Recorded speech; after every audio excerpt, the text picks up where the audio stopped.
मंच पर कविता के देदीप्यमान दिवाकर उपस्थित हैं। सभी वरेण्य कवियों को मैं सादर प्रणाम करता हूँ। तराजू के दो पलड़े होते हैं साहब, जो पलड़ा हल्का होता है वो ऊपर होता है, जो भारी होता है वो नीचे होता है। तो नीचे बैठे हुए सुधी श्रोताओं को प्रणाम करता हूँ जिनकी बदौलत हम लोग ऊपर बैठे हुए। मैं पावन राम कथा से जुड़ा हुआ हूँ, पावन श्रीमद् भागवत कथा से जुड़ा हुआ हूँ। मैं कथावाचक हूँ, बात वहीं से शुरू करूँ। अपने पहचान की चार पंक्तियां पढ़ता हूँ। पहली बार आदरणीय कविकुल की गौरव श्रद्धेया नामिका अंबर जी का सानिध्य मिला है। मैं चार पंक्तियां वहीं से शुरू करता हूँ कि आसुरी प्रवृत्तियों का नाश करती सदैव शेरों वाली माँ तू जगदम्ब का पुजारी हूँ। आसुरी प्रवृत्तियों का नाश करती सदैव शेरों वाली माँ तू जगदम्ब का पुजारी हूँ। किसकी मजाल मात्र भूमि पे उठाए अर्थ, एक हाथ में कलम एक में कटारी हूँ।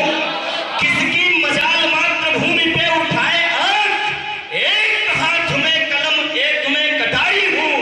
वाहे गुरु वाला देश पूरे विश्व में विशेष, एक मैं अकेला सवा लाख पे भी भारी हूँ। एक मैं अकेला सवा लाख पे भी भारी हूँ।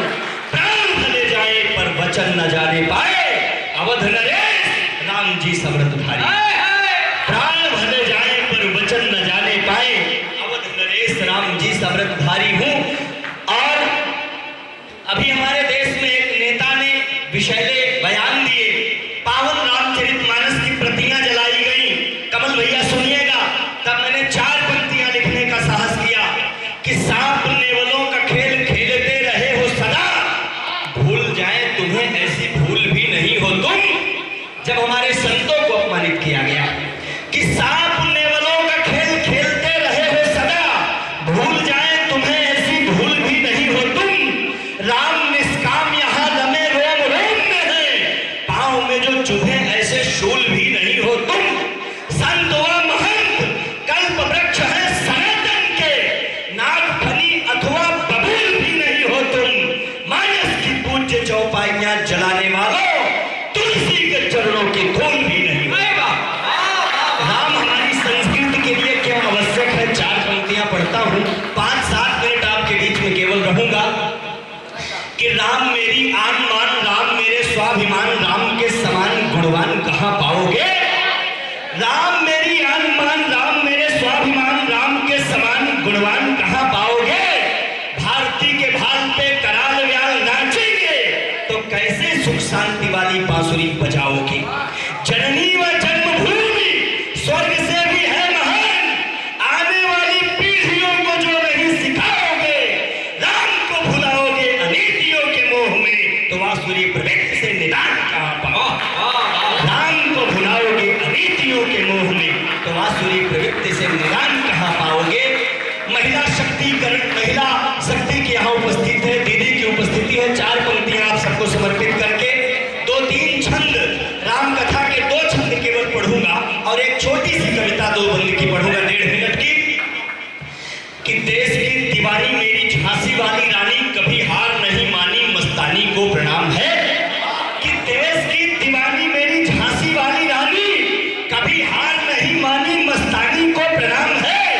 खंड खंड हो के भी अखंड स्वाभिमान रखा, बूंद बूंद लहू की रवानी को प्रणाम है। रणबांकुरों ने रणभूमि शत्रु मुक्त किया, रिपुरक्त से लिखी कहानी को प्रणाम है। रिपुरक्त से लिखी कहानी को प्रणाम है। शूरवीर लाडलों को शौर्य दान देती है जो, युद्ध देवी चंडिका भवानी को प्रणाम। आइए पावन राम कथा के 2 छंद केवल पढ़ता हूँ दीदी। मैंने राम रावण संवाद पर 101 छंद लिखे हैं, केवल 2 छंद आपके बीच में रखता हूँ। पहले दिन युद्ध में राम ने रावण को परास्त किया। बिना भूमिका के मैं विद्वानों की सभा है बात कहता हूँ कि राम रणभूमि में दशानन के सम्मुख थे, बोले हम पहले प्रहार करते नहीं। राम रणभूमि में दशानन के सम्मुख थे, बोले हम पहले प्रहार करते नहीं। हार जीत सब में समान रहते हैं हम, किंचित कभी भी अतिचार करते नहीं। कौशल का कौशल बताती रणभूमि सदा, शत्रुओं से संधि का विचार करते नहीं। शत्रुओं से संधि का विचार करते नहीं। शत्रुओं पे वार करते। लेकिन रावण ने जो जवाब दिया, मैं रावण का जवाब पढ़ता हूं, क्योंकि रावण अपने उद्धार के लिए केवल भगवान से दुश्मनी करता है। उमा राम मृदुचित करुणाकर, बैर भाव सुमिरत मोहि निशिचर, ये मेरी कविता का मूलाधार है। रावण कहता है, रावण ने राम से कहा कि सुनो राघवेंद्र, निज उद्धार हेतु सीता को चुराया है। रावण ने राम से कहा कि सुनो राघवेंद्र, निज उद्धार हेतु सीता को चुराया है, और मेरे ही प्रचंड बल पौरुष का ये प्रताप करुणा निधान तुम्हें धरती पे लाया है। जगत के नाथ दीनानाथ से न मेरा जोड़, फिर भी तो क्षीर सिंधु आपको छुड़ाया है, और दीजिए आशीष या कि मारो दोनों ओर मोक्ष, यही सोच मैंने अस्त्र आप पे उठाया। किसी ने रावण से कहा एक छंद पढ़ना अनिवार्य है। किसी ने रावण से कहा अगर तुम इतना जानते हो तो तुमने जानकी का हरण क्यों किया। रावण ने जो जवाब दिया मैं अपनी कल्पना शक्ति से आपकी अदालत में रखता हूं, आपका आशीर्वाद चाहता हूं। रावण ने कहा दीदी कि जनक दुलारी जग जननी जो जग की है वसुधा के कोख की कमाई मां तू जानकी। क्योंकि रावण कभी अकेला सीता के पास जाता नहीं था, मंदोदरी आदि सबरादि सबको लेकर जाता था। कहता है कि जनक दुलारी जग जननी जो जग की है वसुधा के कोख की कमाई मां तू जानकी। सुत को समूल व्याध, सुत की समूल व्याधि उनको मिटानी होगी, सागर के पार तभी आई मां तू जानकी। वंश हूं पुलस्त्य से महान तपशालियों का, जानती है सुत की ढिठाई मां तू जानकी, जानती है सुत की ढिठाई मां तू जानकी। चोरी चोरी चरणों में चित्त को लगाऊं नित्य, चोरी चोरी चरणों में चित्त को लगाऊं नित्य, कहता हूं मन में दुहाई मां तू जानकी। आइए एक कविता 1.5 मिनट की 2 मिनट की आपके बीच रखता हूं। एक बंद केवल, ये कविता ना किसी के समर्थन में है ना किसी के विरोध में है, कि भूमंडल पर परम पूज्य है कण कण हिंदुस्तान का। 10 साल पहले का इतिहास और आज का इतिहास देखिए बिना भूमिका के, कि भूमंडल पर परम पूज्य है कण कण हिंदुस्तान का। बाल कभी ना बांका होगा भारत देश महान का।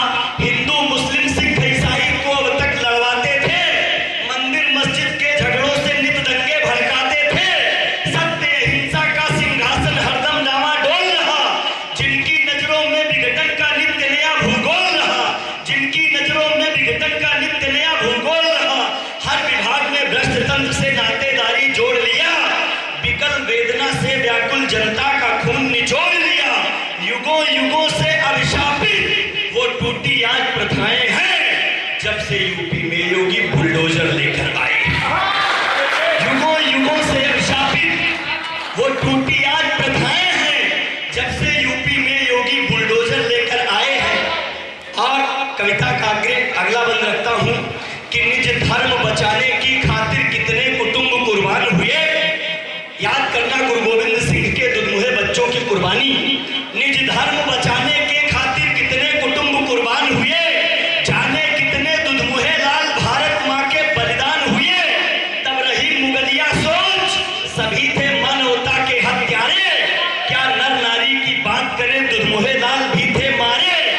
अत्याचारी मुगलों की वो क्रूर कहानी कौन कहे, विध्वंस किया मठ मंदिर का कितने देवालय नहीं रहे। शिव मंदिर में शव गड़वाए, हाय वहां मजारें बनी हुई।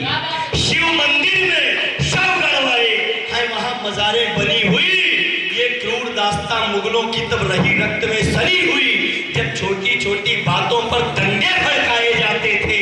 निर्दोष निहत्थे